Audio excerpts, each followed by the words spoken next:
atong andamon ang atong kasing-kasing ug hunahuna sa pagdawat sa realidad sa grasya. Mayong adlaw, mga kaigsuunan ko diha kang Kristo. Ako si Reverend Alvin Kahis, usa sa mga diakono sa Archdiocese sa Cebu. Uban kita karon niining pagpamalandong sa pulong sa Dios.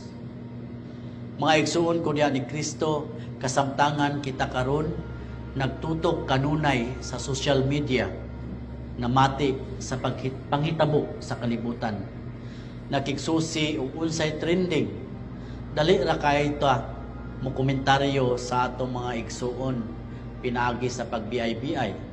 Dali ra kayo ta muhukom. Nahalayo na kita sa atong kaugalingon.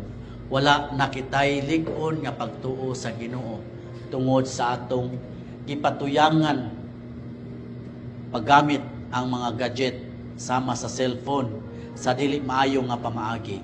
Angay natong timbangon ang atong spiritual nga aspeto sa kinabuhi ug asa natang dapita karon tali sa pagtulun-an sa simbahan ug asa na dapit karon sa atong paglawig sa grasya sa Ginoo.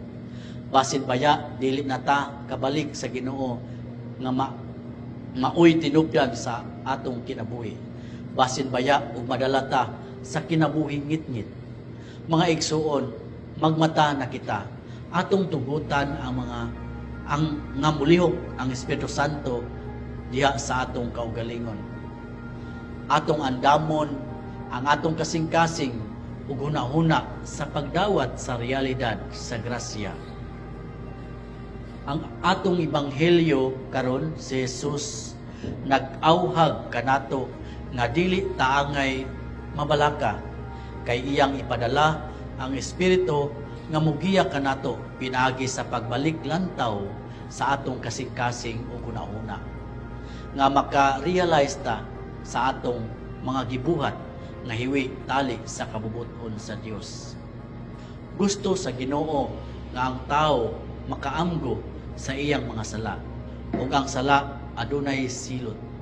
Ang Espiritu Santo mugiya sa atong kasing-kasing ug hunahuna nga makaamgo ta sa atong pagkamakasasala. Dadon kita niya balik sa Dios ug makaambit ta sa grasya sa kaluwasan. The Spirit testifies to the righteousness of Jesus Christ, empowering us to live out our faith with confidence and conviction, and the Spirit reminds us of the judgment that awaits those who reject God's mercy and love.